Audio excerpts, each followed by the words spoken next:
سلام سلام، مرحبا بكم في قناتي مطبخ فوزية. جبت لكم وصفة اليوم تحلية بالتفاح. تجي الوصفة بزاف بزاف بزاف بنينة، ننصحكم تجربوها وما ما تديكمش الوقت.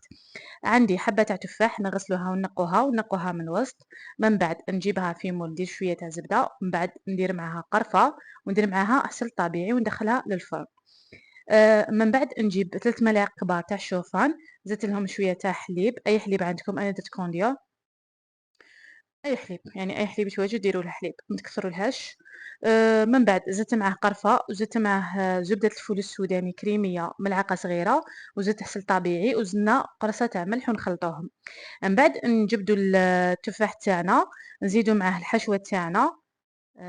قصدي الحشوة قصدي الشوفان. المهم نعاودوا ندخلوهم للفرن حتى اللي تحمر لنا الشوفان. من بعد جبت ياغورت طبيعي. هذه الماركة جديدة تاع سومام. أول مرة نجربها، عجبتني بزاف بزاف. ما يجيش كيما الياغورت الطبيعي، يجي خفيف، يجي هذاك ثقيل، وميم طول الغو تاعو يجي بنين على ماشي مسكر، مي يجي بنين.